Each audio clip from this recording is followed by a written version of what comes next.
My name is Felicia Ingram. I'm 32.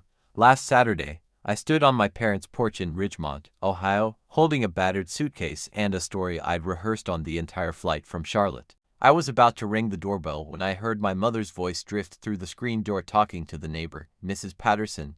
If Felicia's coming, she'd better have her checkbook. Gerald's behind on the mortgage again. I let my hand drop. I just stood there, the August heat pressing into my back, listening to my own mother reduce me to a payment method. And I wasn't even surprised. That's the part that scared me. See, I didn't come home to visit. I came home to lie, to tell my family I'd lost my job, that I was broke, that I had nothing. I wanted to see just once if they'd still want me without my money. Before I tell you what happened next, please take a moment to like and subscribe, but only if this story earns it. Drop your location and local time in the comments. I want to know where you're listening from. Now, let me take you back to Ridgemont. The morning everything changed. Ridgemont is the kind of town where the biggest employer packed up and left a decade ago, and nobody's recovered since. My father, Gerald Ingram, worked the floor at Hennon Manufacturing for 26 years. When it closed, he was 51 with a pension that covered half the mortgage and a pride that wouldn't let him admit the rest. My mother, Donna, spent 20 years as a night shift nurse at St. Mary's before her knees gave out. She quit at 53. Between the two of them, they had just enough to keep the lights on if nothing ever went wrong. Then there's Brenda, my older sister, 4 years ahead of me, dropped out of community college after one semester. Our parents built her a small addition behind the main house, called it the guest cottage. Brenda's lived in it for 12 years, rent-free. She works part-time at a salon in town, maybe 20 hours a week, and spends like she's pulling 40. Nobody ever said a word about it. When I got into Ohio State, half scholarship, half loans, I remember walking into the kitchen with the acceptance letter. My hands were shaking. I'd worked 2 after-school jobs for 3 years to make that application happen. My father looked up from the newspaper, read the letter, set it down. "Good," he said. "That's one less bill. No hug. No congratulations. No photo on the fridge." 2 months later, I saw Brenda quit her cashier job at the hardware store. My mother made her favorite pot roast to cheer her up. They watched movies together all weekend. Nobody mentioned it, but I've never forgotten the math. My achievement equaled a reduced expense. Brenda's failure equaled comfort, food, and quality time. But the thing that haunted me for 14 years wasn't what my father said. It was what my mother did in single quotes. The call started my first month at a real job. I was 22, fresh out of Ohio State, pulling a junior analyst salary at a mid-sized firm in Columbus, $42,000 a year before taxes. I ate ramen 3 nights a week and split a 1-bedroom with a roommate who snored like a diesel engine. My phone rang on a Tuesday night. "Mom, sweetie." "Yes." "The electric bill went up again." "No." "How was your first week?" "No." "Are you settling in okay?" I sent $500 and then $500 the next month and the next for 10 straight years. In that time, my mother never once opened a call with, "How are you doing?" It was always a number. The water heater, Brenda's car insurance, Gerald's blood pressure medication, which I later found out was covered by his pension health plan. When I got into Wharton for my MBA, I called home to tell them I needed to cut the monthly transfer from $500 to $200 for 2 years while I was in school. My mother's response was to conference in Brenda. "So, you're just going to let us drown?" Brenda said she was eating chips. I could hear the crunching. I tried one more time, called my father directly, laid out the numbers. I explained that the MBA would triple my earning potential, that I'd make it up later. He listened for about 90 seconds. "Do what you got to do," he said, and hung up. The next Sunday, my mother called crying, said the water had been shut off. I wired $300 that night. Months later, Aunt Claire let slip the truth. My monthly $500 wasn't going entirely to bills. Donna had been skimming a portion, handing it to Brenda as spending money. The math I'd been doing for years had never been mine. 3 weeks ago, a Wednesday, 6:40 p.m., my phone lit up with Mom and something felt different. "Baby, we're having a barbecue this weekend. Both days, the whole neighborhood's coming. You should fly in." Her voice was bright. "Too bright?" My mother doesn't do bright unless there's a number waiting behind it. "What's the occasion?" I asked. "Do I need an occasion to see my own daughter?" "Yes. Historically, yes. The last time I'd been back to Ridgemont was 18 months ago for what I thought was a casual Sunday dinner." Halfway through the mashed potatoes, my mother turned to me in front of everyone and said, "Felicia, Brenda's car payment is past due. Could you help her out just this once? Brenda nodded along, fork in hand, like we'd rehearsed it. I paid it, $1,200. Nobody said thank you. So, when that Wednesday call came, I made a decision. I'd go home, but I'd bring a different version of myself. One without a title, without a salary, without a checkbook. I rehearsed the story. My company folded. I was out of a job. I had nothing. I wanted to see just once, clearly as without any filter, whether they'd still want me sitting at that table if I couldn't pay for the table, before I booked the flight. I called Aunt Claire. She's my father's younger sister, a high school teacher in Dayton, and the only person in the Ingram family who ever looked at me like I mattered without a dollar sign attached. I told her the plan. She went quiet for a long time. I think you already know the answer, honey, but you need to see it to let go. I booked a Friday morning flight to Columbus, rented the cheapest car on the lot. I didn't know if I was hoping they'd prove me wrong or terrified they'd prove me right. Somewhere over West Virginia, I pull out my phone and open a spreadsheet I've never shown anyone. It's a running tally. Every dollar I've sent home since I was 22, I started it as a tax record. At somewhere around year 4, it became something else. A ledger of proof, evidence that I tried. The total sits at $184,600. That's a down payment on a 3-bedroom in Charlotte's Dilworth neighborhood. That's 2 years of maxed out retirement contributions. That's a life I postponed, one wire transfer at a time. But the financial cost isn't what keeps me awake on cross-country flights. It's the smaller things. I've never once invited a friend to my parents' house. I've never told a colleague where I grew up or what my family is like. At my company's holiday party last December, when my CEO asked if I was heading home for Christmas, I smiled and said, "I'm staying in town this year." I've said that sentence every year since I was 24. There's a habit I can't break. Every Christmas, I buy 2 gift sets for my parents, one from me and one labeled from Brenda, because I know Brenda won't buy anything. And I know my mother will cry if the tree looks uneven, so I fix it quietly, like I fixed everything else. The flight attendant offers peanuts. I take them. I look out the window at the quilt of green and brown below and think about what Aunt Claire said. You need to see it to let go. She's right. I've been sending money to a house that erased my bedroom, calling a family that only calls me back when there's a bill due, buying gifts under someone else's name. So the illusion holds. Something I don't know yet is waiting for me in Ridgemont, and in 48 hours. It will change everything. The taxi drops me at the curb of 412 Maple Street at 4:15 on a Friday afternoon. I've dressed for the part. Jeans, a plain gray t-shirt, no jewelry. The suitcase is one I found at a thrift store on my way to the airport. Scuffed corners, a broken zipper on the front pocket.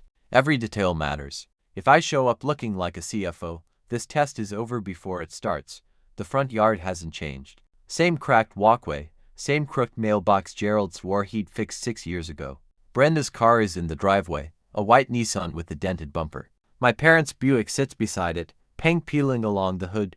I'm 3 steps from the porch when I hear it, my mother's voice floating through the screen door.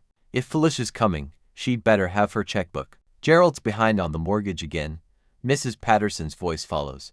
Oh, Donna, how far behind? 5 months. Don't tell anyone.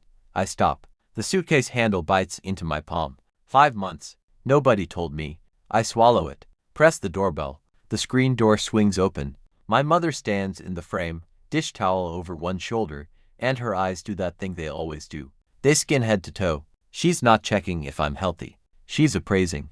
The smile dims when she sees the suitcase. Dims further when she doesn't see a rental car in the driveway. Where's your car, honey? I took a cab. Her lips part. Close. She steps aside to let me in. You look tired, she says, leading me to the kitchen. Come sit. I'll make coffee. She pours, settles across from me, and then the question I've been waiting for. So, how's work? Not how are you, never how are you. My father sits at the kitchen table with the Ridgemont Courier spread in front of him, reading glasses low on his nose. He doesn't look up when I walk in, doesn't stand, just lifts one hand in a half wave like I'm the mailman. Brenda is on the living room sofa, feet tucked under her, painting her nails electric blue. She glances over, says nothing, and goes back to her top coat. I sit down. My mother sets a mug in front of me. The house smells like lighter fluid and marinade. They've already started prepping for tomorrow's barbecue. I wait until the 3 of them are in earshot. Then I say it. I need to tell you all something. My company went under. I lost my position. I have nothing right now. The kitchen goes still. My father lowers the newspaper. His eyes narrow, not with concern, with calculation. My mother sets down her own mug slowly. 5 seconds pass. Then my father speaks first. So what about the mortgage payment next month? My mother reaches across and squeezes his arm. Gerald, not now. Then she turns to me. Honey, how long do you think it'll be before you find something new? From the sofa, Brenda's voice cuts in. She still hasn't looked up. Called it. I always said corporate life is a house of cards. I wrap both hands around the mug. The coffee is too hot. I drink it anyway. Nobody asks if I'm scared. Nobody asks where I'll stay, how I'll eat, whether I need anything. My father worries about his payment. My mother worries about the timeline. My sister gloats. I catalog every word, every silence, every absence of the question that should have come first. My father didn't ask if I was okay. My mother timed my recovery. My sister laughed. And I sat there steady because I'd prepared for this moment. But I hadn't prepared for what would happen tomorrow. Sitting in that kitchen and hearing my own family react to the idea that I'd lost everything, I felt something strange. I wasn't shocked. I already knew. I just needed to see it with my own eyes. If this story is touching something you've lived through, drop "I knew to" in the comments. Just those 3 words. I want to know how many of us have sat in that same kitchen. And if you want to hear what happened at the barbecue the next day, stay right where you are. Saturday morning. I come downstairs at 7:30 and the kitchen is already in full swing. My mother is stuffing deviled eggs. 2 trays of ribs are marinating on the counter and a cooler of beer sits by the back door. No plate set for me. No coffee poured. My mother looks up, wipes her hands on her apron. A nice one. The cream colored with her name stitched in cursive across the front, and hands me a folded piece of paper. Here's what needs doing before people start showing up. Tables, chairs, string lights, cooler outside. Brenda's getting her hair done. I unfold the list. 12 items. Move the picnic tables, hang the lights along the fence, sweep the patio, set up the drink station. Brenda's getting her hair done. I repeat. She's got that appointment she made weeks ago. You know how she is. I know exactly how she is. I find an apron in the hall closet. It's old, stained with something that might have been spaghetti sauce 3 years ago, and the string is frayed. Brenda's matching one, the stitch one, hangs on a hook by the door, waiting for her return. I tie the frayed string and get to work. My father comes through at 8, show coffee in hand, and stops in the doorway to watch me drag a picnic table across the yard. You plan on sitting around here long? I just got here yesterday, Dad. Yeah. He sips his coffee. And inside, my mother's voice carries through the open window. She's on the phone. I catch fragments between the clink of dishes. No, she's not doing well. I don't think she can help us this time. The words land in a tone I recognize. She's not worried about me. She's disappointed in a missed payment. Brenda pulls into the driveway at 11 o'clock, hair freshly blown out, nails matching the electric blue from last night. She walks past me without a word, goes inside, and comes back with a glass of sweet tea. I'm on my knees wiping down lawn chairs. She leans against the porch railing and watches me work. So, she says, Miss CFO finally crashed. I wring out the rag. Morning to you too, Brenda. I always told Mom you were faking it. The big salary, the big city life, all smoke. Faking what exactly? The success. She takes a long sip. You think you're better than us. You always have. But look at you now. On your knees scrubbing Dad's lawn chairs. I stand up, fold the rag, look at her. I never said I was better than anyone. You didn't have to, you left. That said it for you. She pushes off the railing and steps closer. There's something in her face I haven't seen before. Not just smugness, but relief. She's been waiting for this. Waiting for the day I'd fall and she could point down. Maybe if you'd stayed home and actually been here for Mom and Dad instead of running off to play businesswoman, things would have been different. She pauses. For all of us. I hold her gaze. You've been here the whole time, Brenda. Rent-free. How's that worked out for them? Her jaw tightens. She turns and walks inside without another word. But that wasn't the worst of it. Brenda is the kind of person who saves her best ammunition for an audience. And in about 2 hours, she'd have 20 guests, a backyard full of folding chairs, and all the stage she needed. What she said next in front of every single one of them is something I will never hear. By 1 o'clock, the backyard is full. Mrs. Patterson arrives first. White capri, wide brim hat, a Tupperware of coleslaw nobody asked for. She hugs me like I'm something fragile, then parks herself in the chair closest to the kitchen window where she can hear everything. The Hendersons come next. Bill and Teresa. Bill used to work with my father at Henan. He's in banking now. Gerald's been circling him for months, Aunt Claire told me, trying to get mortgage help. Then the rest, old colleagues, church friends, a couple I don't recognize. 15, maybe 20 people, paper plates and Bud Light, country music from a portable speaker. And the moment the crowd thickens, my mother transforms. Baby girl. She throws her arms around me in full view of Mrs. Patterson. I'm so glad you came home. She tucks a strand of hair behind my ear and turns to the neighbor. Both my girls under one roof again. We're so blessed. I smile. I play my part, but I'm recording every detail. 30 minutes ago, she handed me a chore list and didn't pour me coffee. Now with an audience, I'm baby girled up. My father finds me near the grill and pulls me aside, and his hand is on my shoulder. The first time he's touched me this visit. Tell Mr. Henderson about your job in Charlotte. Actually, Dad, he cuts me off before I can finish. Turns to Bill Henderson, who's walking up with a beer. She's taking a little break, Gerald says, clapping my back. Recharging. You know how these corporate types are. He's lying. He knows I said I'm unemployed. But he'd rather fabricate a vacation than admit his daughter is struggling. He's not embarrassed for me. He's embarrassed of me. There's a difference. Halfway through the afternoon, the cooler runs low on ice. I volunteer to grab a bag from the chest freezer inside. Partly to be helpful, partly because my face needs a break from smiling. I cut through the hallway toward the utility room, past my father's office. The door is ajar, and I wouldn't have looked, except I see my name there on the corner of his desk, an open envelope. The return address is Capital One, the name on the statement, Felicia A. Ingram. I push the door open. Pick it up. It's a credit card account. Balance $6,200. Credit limit $8,000. Billing address 412 Maple Street, Ridgemont, Ohio. My parents' house. I have never opened this account. I've never seen this card. I flip to the transaction history. Gas stations. Walmart.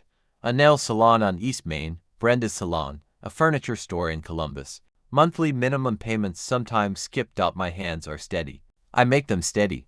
I photograph every page with my phone, front and back. I place the statement exactly where I found it. Same angle, same corner, same crease. Then I walk to the utility room, grab the ice, and carry it outside with both arms. My father is flipping burgers. My mother is laughing with Teresa Henderson.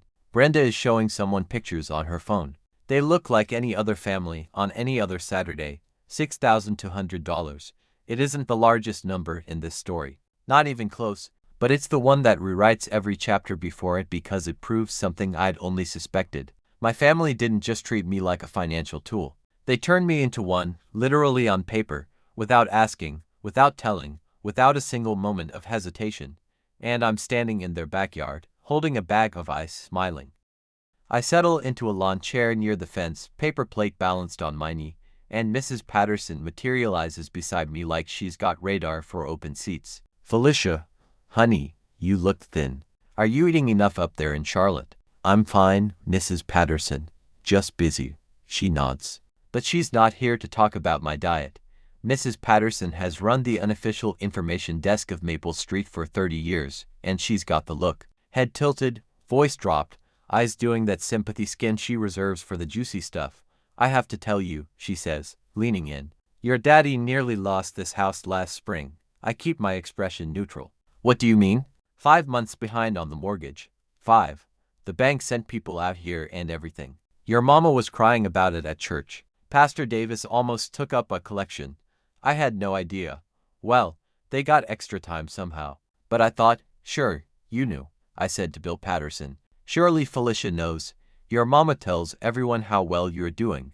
I eat a forkful of potato salad that tastes like sawdust. 5 months behind. While I was wiring $500 every month, they were still sinking. Which means either the expenses were worse than I thought, or the money I sent was going somewhere other than the mortgage. I think about the credit card with my name on it. I think about Brenda's new nails and blowout. I think about the gas station charges on a card I never opened. Mrs. Patterson pats my arm. I pray for your folks every Sunday, honey. That mortgage situation nearly broke your mama. I nod, smile, thank her. Inside my chest, pieces are clicking together. And for the first time this weekend, I'm not just observing, I'm calculating. The barbecue winds down around 8, but the backyard empties slowly. Goodbye hugs, Tupperware exchanges, Gerald shaking hands at the gate like he's running for office. My mother collects plates. I wash dishes. Brenda goes to bed at 7:30. By 9 o'clock, the house is dark, except for the kitchen light. I walk upstairs to what used to be my bedroom. It isn't anymore. The twin bed I slept in for 18 years is gone. In its place, two tall shelving units stuffed with Brenda's overflow. Bins of clothes, old salon equipment, stacked shoe boxes.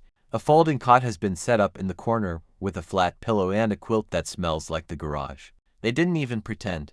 I sit on the cot and call Marcus Webb. Marcus and I were in the same statistics class at Ohio State. He went into real estate law, built a small firm in Charlotte, and he's the most level-headed person I know. Yeah, which is why I call him first. I need to understand something, I say. If someone's 5 months behind on a mortgage, what happens to that note? He doesn't ask why. That's what I like about Marcus. Lender can sell its secondary market if they want to cut losses. A performing or non-performing note can go at a discount. Beer becomes the new note holder with all legal rights. Can anyone buy it? Anyone with the capital and a good attorney. I close my eyes. Marcus, I just found out my parents opened a credit card in my name. $6,000 in charges I've never seen. Silence then. That's identity fraud, Felicia. I know, but I don't want to press charges. I want leverage. A long pause. What are you thinking? I'm thinking I'll call you Monday, H. Get some sleep. I lie back on the cot. Brenda's shelves on both sides of me, and I stare at the ceiling. I don't sleep, not because I'm angry, because for the first time in my life, I have a plan, and it terrifies me. Sunday, day 2. Gerald is up before dawn. I hear him on the phone at 6 a.m. Low voice, formal tone. He's talking to Bill Henderson. I catch scraps from the hallway. Appreciate you coming by again. Just wanted a chance to talk properly about the refinance, so that's why the barbecue is 2 days. This isn't a celebration. It's a pitch meeting disguised as a party. Gerald needs Henderson's banking connections, and he's wrapping the ask in burgers and beer. By noon, the yard is full again. Same crowd plus a few new faces. A couple from Gerald's old bowling league as a woman named Darlene who keeps calling me the city girl. I'm assigned to grill duty this time. My mother hands me a spatula and a stained apron, the same frayed one from yesterday. Brenda's inside making the punch, she says. Brenda's making punch. Don't start, Felicia. I manned the grill for 2 hours. Flip burgers, rotate dogs, brush sauce on ribs. The charcoal smoke stings my eyes and clings to my hair. I plate food for 20 people who don't know my name or think I'm the one who moved away. Across the yard, Brenda sits in a folding chair, cocktail in hand, regaling Darlene with a story about a client at the salon. Her laugh carries over the music. She hasn't touched a spatula, a plate, or a trash bag all weekend. At some point, Bill Henderson walks over to the grill. So, you're the one in finance, right? He shakes my hand. Your dad talks about you. I blink. He does. Sure. Says you've got a real head for numbers. The irony is so thick I could plate it and serve it with potato salad. My father brags about me to people who might be useful to him and dismisses me to my face. It happens near the cooler away from the main crowd. My father walks up while I'm refilling the ice bin. He's got that look, the one where his jaw is set and his eyes avoid mine. It means he needs something and hates that he needs it. Listen, he says, keeping his voice low. I need you to talk to Henderson about the mortgage situation. You know, finance. He'll listen to you. Dad, I just told you I lost my job. He waves his hand like I said it's cloudy outside. I don't care about that right now. I need you to fix this. I let the sentence hang. I need you to fix this. It's not help. Fix like I'm a tool he reaches for when the plumbing breaks. Useful, not loved. I'm not in a position to help with that right now. His face changes. The mask of politeness drops and something older shows through. Something cold and permanent. You were never in a position to do anything for this family when it mattered. The words hit my chest like a fist. I've sent money home every month for 10 years, Dad. Every single month. He stares at me, then past me, then he walks away. A few guests nearby, the bowling couple, Darlene, glance over. They heard something. Not everything, but enough. Enough to see Gerald walk away from his younger daughter like she's a stranger asking for directions. I stand by the cooler. I scoop in my hand, smoke from the grill drifting across the yard. 20 people are eating food I cooked, sitting at tables I set up, drinking from a cooler I filled. My father just told me I've never mattered, and he said it on a day I served his guests from dawn. My hand is shaking. I set the scoop down carefully. I won't let anyone see it shake. 20 minutes later, I'm clearing plates from a folding table near the fence. When my father reappears, he's had 2 more beers. His posture is looser, but his eyes are harder. He doesn't pull me aside this time. He stops right there, 6 feet from the Hendersons, 8 feet from Mrs. Patterson, and says it loud enough for the radius to hear. You were never really part of this family, Felicia. You left. Brenda stayed. That's the difference. The yard doesn't go silent. That only happens in movies. In real life, it happens in patches. The people closest to us freeze while the ones near the speaker keep laughing, unaware. Mrs. Patterson's hand stops halfway to her coleslaw. Bill Henderson sets his beer down. Teresa Henderson looks at her shoes. I don't move. I hold the stack of paper plates against my chest and look at my father. Really look at him. The stubble he didn't bother shaving. The polo shirt with the fraying collar. The man who raised me like a cost center and is now in front of his neighbors reclassifying me as a right-off. My mother rushes out from the kitchen. Gerald, not here. But she doesn't say that's not true. She doesn't say she is part of this family. She says not here because the problem isn't the content. It's the location. I walk past both of them without a word into the house, down the hall, into the bathroom. I close the door. I set the plates on the counter. I look in the mirror. My eyes are dry. My jaw is tight. My pulse is hammering somewhere behind my ears. I run the faucet. Splash cold water on my face. Stand there for 60 seconds, watching the water swirl down the drain. Then I dry my hands and walk back out. I don't make it back to the yard. Brenda is waiting in the kitchen, leaning against the counter, arms crossed. She's smiling.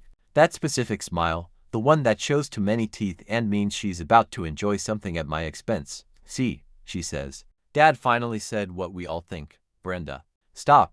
You should go back to Charlotte. She tilts her head. Oh, wait. You don't have a job to go back to. I'm asking you to stop. No. She steps closer. You stop. Stop pretending you belong here. You're the one who left. Felicia, you don't get to come crawling back when life finally catches up. I say nothing.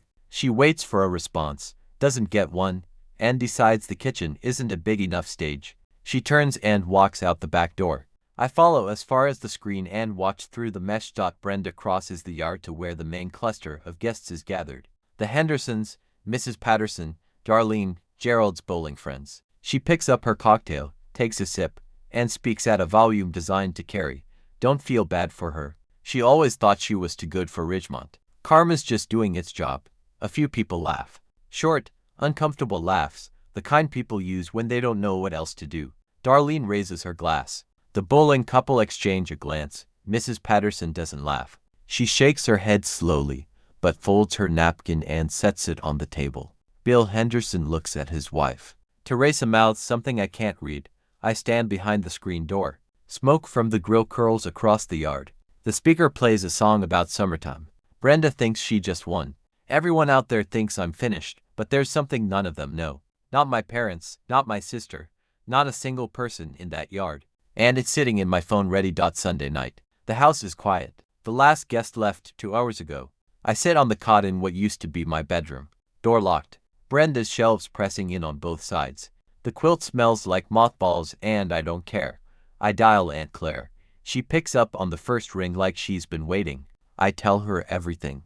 The mortgage I overheard, the credit card in my name, and Gerald's words by the fence. Brenda's performance for the crowd. Claire listens without interrupting. When I finish, there's a long, careful silence. You gave them every chance, sweetheart. Every single one. You don't owe them another. I close my eyes. I needed to hear that. I know you did. We hang up. I dial Marcus. Start the process, I say. Find out who holds the note on 412 Maple Street, Ridgemont, Ohio. I want to buy it. This is a big move, Felicia. You sure?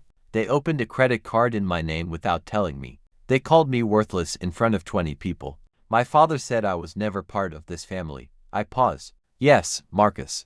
I'm sure. I'll have information by Wednesday. After I hang up, I lie back and stare at the ceiling. A water stain spreads across the plaster in the shape of something I can't name. On the shelf above my head, Brenda's shoeboxes are stacked for high. One of them has my old yearbook behind it. I can see the spine. They converted my room into her storage. They converted my name into their credit line. They converted my loyalty into a recurring payment. I lie there. I don't feel guilt. I don't feel rage. I feel clear. For the first time in 14 years, perfectly, absolutely clear. I know a lot of you are thinking, what is she about to do? If you've already guessed, drop your prediction in the comments. I'd love to know if you saw this coming. And if you're still watching at this point, it means this story got its hooks in you. Please hit that like button, because that's how more people get to hear it. Now, let me tell you the part nobody in my family saw coming. 3 weeks later, Charlotte, North Carolina, and I'm at my desk on the 14th floor of Aldrich Capital Partners. The city spreads out below me through floor-to-ceiling windows. The skyline I built my life around while my family pretended I didn't exist. My title is still on the door. Felicia Ingram, Chief Financial Officer. My name is still on the payroll at $200,000 a month. The company didn't fold. I didn't lose anything except the illusion that I had a family. Marcus calls at 11:15. Found the note holder, he says. Small regional fund, Lakeshore Capital Group. They've been trying to offload non-performing notes for 6 months. Your parents' mortgage is in the pile. What's the price? $95,000 give or take. That's a 40% discount on the remaining balance. $95,000. Less than half what I earn in a single month. Less than half what I've sent to that house over the past decade. The number feels surgical, precise, clean. Do it, I say. Felicia, I want to make sure you understand what this means. You'll be the legal note holder. You'll have every right any lender has, including the right to initiate foreclosure proceedings if payments remain delinquent. I understand. The wire goes out that afternoon. By end of business Thursday, Marcus confirms the note on 412 Maple Street has been transferred. I am now the legal creditor on my parents' home. I sit in my office after everyone else has left. The city lights below look like a circuit board. I don't feel victorious. I don't feel vengeful. I feel like a woman who just bought the door to a house she was told she was never part of. I instruct Marcus to prepare one more document. I demand letter regarding the $6,200 credit card opened in my name, but we don't send it. Not yet. It sits in his drawer, a safety latch I hope I never need to pull. Then I have him draft the notice of assignment and mail it to Gerald Ingram. Registered delivery. A week passes. Tuesday, 8:47 p.m. My phone buzzes on the nightstand. The screen reads, Dad. I stare at it for 3 full rings. My father has called me exactly twice in the past 2 years. Both times because my mother told him to. He doesn't call. He waits to be called. I pick up. Felicia, what the hell is this letter? His voice is different, higher. The authority is gone and something raw has taken its place. Which letter, Dad? Don't play games with me. It says the mortgage was sold. Sold to some company called Paper Crinkles Maple Holdings LLC. That's my company, Dad. Dead air. 6 seconds. 8. I count. What? I bought your mortgage. I'm your lender now. I hear him breathing heavy. Then something in the background. My mother's voice sharp and rising. Gerald, what's happening? Gerald, you can't do this, he says. I can and I did. I keep my voice level. Not cold, not warm, level. Just like you can open a credit card in my name without telling me. Just like you can let Brenda charge $6,000 to my credit and never mention it. That was Donna handled that. I didn't. You're on the account, Dad. Both of you are. More silence. I hear a chair scrape against linoleum. He sat down. Felicia. His voice cracks just barely. What do you want? I want you to listen to me. Yet, for the first time in 32 years, I want you to actually listen to me. Can you do that? Nothing but breathing. I'll be in Richmond on Saturday, I say. We'll talk then, all 4 of us. My attorney will be with me. I hang up before he can respond. The apartment is quiet. I set the phone face down on the nightstand and close my eyes. Saturday morning, 412 Maple Street. This time I drive myself. A black sedan, press suit, heels. Marcus rides beside me in the passenger seat, briefcase on his lap. I park where the taxi dropped me 3 weeks ago. Same cracked walkway, same crooked mailbox, but nothing else is the same. The front door opens before I reach the porch. Gerald stands in the frame, looking smaller than I remember. Behind him, Donna sits at the kitchen table, hands folded in her lap. Brenda leans against the far wall, arms crossed, face tight. Nobody speaks. I step inside. Marcus follows. I don't sit. 3 weeks ago, I say. I stood in this kitchen and told you I'd lost everything. Dad, Your first question was about the mortgage payment. Mom, you asked how long until I'd be earning again. Brenda, you told 20 people that karma was coming for me. I look at each of them in turn. I didn't lose my job. My company didn't fold. I earned $200,000 a month. I'm the chief financial officer of a private equity firm. And as of last Thursday, I hold the note on this house. Donna's face collapses. Her hands fly to her mouth. Gerald's complexion shifts from pale to red to something I don't have a name for. Brenda pushes off the wall. You lied to us? Yes. In the same way you've been lying to me my entire life. That's different, is it? I take one step forward. I came home to find out if you'd love me without my money. You answered that question in under 60 seconds. The kitchen clock ticks. The refrigerator hums. Nobody moves. Marcus sets the briefcase on the table and opens it. Here's what happens next, I say. Marcus spreads 3 documents on the table. His movements are calm, practiced. He's done this 100 times, just never in a family kitchen. First, I say, the credit card opened in my name. Balance of $6,200. You have 90 days to repay it in full. Gerald opens his mouth.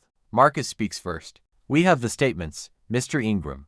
The account was opened using Felicia's social security number, with this address as the billing location. This is technically identity fraud. Felicia has chosen not to pursue criminal charges. Donna whispers something I can't hear. Gerald stares at the table. Second, I continue, the mortgage. You're 5 months delinquent. I now hold the note. If you want to keep this house, you'll sign a restructured payment agreement. Monthly payments go through Marcus' office. The terms are more generous than any bank would offer. If you miss 3 consecutive payments, foreclosure proceedings begin automatically. This is blackmail, Gerald says, but his voice has no teeth. No, sir, Marcus says. This is a standard loan restructuring. I can walk you through the terms line by line if you'd like. Brenda pushes herself upright. You're going to throw your own family out on the street. I turn to her. Brenda, you've been living in that back house rent-free for 12 years. You haven't contributed a single dollar to the mortgage, the utilities, or the taxes. If anyone in this room should be concerned about where they'll live, it's you. She goes silent. Actually silent. First time in my life, I look at my parents. My father's hands are flat on the table. My mother's eyes are red and wet. I'm not here to punish you, I say. I'm here to end an arrangement that should have never existed. Marcus slides the agreement across the table with a pen. My mother stands up. The chair scrapes hard against the floor. After everything I've sacrificed for you, her voice shakes, climbing toward that pitch I've heard 1,000 times. The one that means she's about to rewrite history. I gave you life, Felicia. I stayed up nights when you were sick. I worked double shifts so you could eat. Mom, I don't doubt you did those things. Then how can you sit here and treat us like strangers? Because doing the basic duties of a parent doesn't give you the right to exploit your child financially for a decade. She flinches, changes direction. Claire put you up to this, didn't she? Your aunt has always been jealous of our family. She never had children of her own, so she poisons mine. Nobody put me up to anything. You did. I hold her gaze. Every phone call that started with the bill amount instead of how are you. Every holiday I wasn't invited to unless you needed something. Every dollar that went to Brenda's nails instead of the electric bill you told me was overdue. Donna sits back down. The tears come harder now. Brenda hands her a tissue but doesn't say anything. Gerald hasn't spoken in 3 minutes. He stares at the documents on the table, jaw working, and finally says the only thing he has left. So that's it. You're done with us. I wait. Let the question breathe. I'm done with the arrangement, Dad. I'm not done being your daughter, if you ever want me to be one. His eyes meet mine. Something flickers there. I don't know if it's remorse or shock or just exhaustion, but it's something new, something I haven't seen before. The terms are in writing, Marcus says quietly. Take the week to read them. My number is on the last page. I pick up my purse. I walk through the kitchen for the last time this trip, past the counter where my mother handed me a chore list without pouring me coffee. I passed the living room sofa where Brenda sat painting her nails while I hauled furniture, past the hallway where my bedroom used to be before they filled it with her shoeboxes. Marcus is already at the door, briefcase in hand. I follow him and nobody follows me. On the front porch, I pause. The air smells like cut grass and leftover charcoal. The crooked mailbox casts a thin shadow across the walkway. Across the street, Mrs. Patterson is watering her hydrangeas. She looks up. I give her a small nod. She nods back. I think she already knows something changed here today, and by tomorrow, the whole street will. Marcus opens the car door for me. I slide in. He walks around to the driver's side and we pull away from the curb. I don't look back. I watch the rearview mirror instead. 412 Maple Street shrinks behind us. The sagging porch, the cracked walkway, the crooked mailbox Gerald will never fix. It gets smaller and smaller until we turn onto Route 6 and it disappears completely. I don't cry. Not because I'm strong, because I already cried years ago in a dorm room at Ohio State. The night I realized nobody was coming to my freshman orientation. I used up those tears a long time ago. Marcus drives in silence for 20 minutes before he says, "You did the right thing. I know. You also gave them better terms than they deserve. I know that, too." The highway opens up ahead of us, clean and straight, and leading south. I left Ridgemont that afternoon. But the story doesn't end here. 1 month later, Aunt Claire calls me on a Thursday evening. She's got that voice, half amused, half sad, the one she uses when the Ingram family drama has officially made it to the church parking lot. "Well, sweetheart," she says, "you're the talk of Ridgemont." Mrs. Patterson predictably was the ignition switch. Within a week of my visit, the story had spread through the First Methodist Women's Circle, the grocery store checkout line, and at least to separate book clubs. The version making the rounds, Claire tells me, goes like this. Gerald and Donna treated Felicia like an ATM for years. Felicia came home pretending to be broke. They kicked her to the curb. She came back and bought their mortgage. "They're getting looks," Claire says. "Not pity looks. More like, oh, so that's who you really are looks." Gerald has stopped going to the Saturday morning coffee group at the diner. Donna hasn't been to Women's Circle in 3 weeks. And Brenda is taking the hardest hit because she's the one who stood in front of that barbecue crowd and laughed. And those same people now know the truth. Darlene stopped returning her calls. The Bolin couple crosses the street when they see her at the hardware store. But the part that surprises me most, Bill Henderson. A week after my visit, he called Gerald to withdraw his offer to help with refinancing. "Sorry, Gerald," Claire recounts. "He said, I don't feel comfortable getting involved anymore. I sit on my balcony in Charlotte, phone to my ear, watching the sun drop behind the skyline." "How do you feel?" Claire asks. "I think about it honestly. I don't feel happy, but I don't feel guilty either. Is that okay, honey?" That's the healthiest thing I've ever heard you say 6 weeks in." A Thursday night, 9:20. My phone lights up with a name I haven't seen since Ridgemont. Brenda. I answer because I told myself I would once. Felicia. Her voice is different. Softer, the edges filed down. "I've been thinking a lot about the barbecue, about what I said. I was terrible to you and I'm so sorry. Can we start over?" I let the silence sit for 3 seconds then. "I appreciate you saying that, Brenda. What specifically are you sorry for?" Pause. A long one. "Just the whole thing. I was stressed. Mom and Dad put so much pressure on me, too. You know, being the one who stayed, it's not easy either. There it is. The pivot, the redirect. She's not apologizing for what she did. She's explaining why it wasn't really her fault. Brenda, you told 20 people that karma was punishing me. You told me I was faking my career. You said I don't belong in my own family." Which one of those was the stress talking? More silence. "I mean, all of it, I guess." "I didn't mean any of it. You meant every word. You've been saying versions of it for 20 years. The only difference is you finally had an audience." She starts crying or starts performing crying. I can't tell. And that inability to tell is the whole problem. "So, you're just going to cut me off," she says. "I'm not cutting you off. I'm telling you what a real apology sounds like. When you can tell me exactly what you did wrong without blaming Mom, Dad, stress, or anyone else, I'll listen." She hangs up. An apology that blames someone else isn't an apology. It's a redirect. And I've been following Brenda's redirects for 32 years. This was the last one, 2 months after Ridgemont. A Tuesday morning, Marcus forwards me a payment notification. $1,247 from Gerald D. Ingram, mortgage payment on time. First time in over a year. I read the confirmation twice. Aunt Claire fills in the gaps. Gerald took a part-time job at Thompson's Auto Parts, the same shop he used to buy supplies from when he worked at Hennon. $12 an hour, 25 hours a week. He wakes up at 5:30 and walks there because they're down to 1 car. My mother started selling baked goods and canned preserves through an online group run by the church. $50, $60 a week. Not much, but it's hers. They're paying together for the first time. 3 days after the payment clears, a text arrives from Gerald. Payment sent on time. 4 words. No, I love you. No, I'm sorry. No, how are you doing?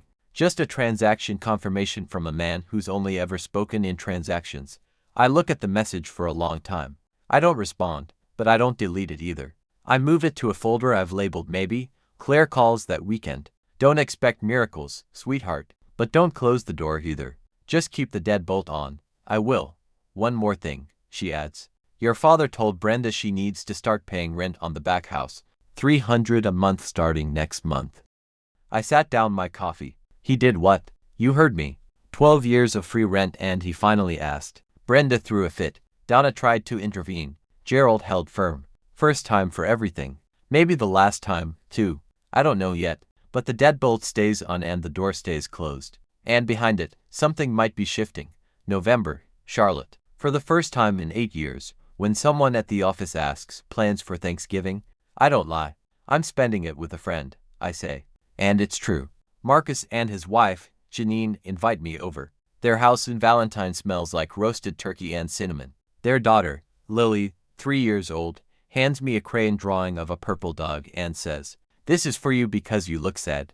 I'm not sad, but I tape the purple dog to my refrigerator when I get home, and I leave it there. In December, I close on a 2-bedroom condo in Southend. Hardwood floors, tall windows, a balcony facing the skyline.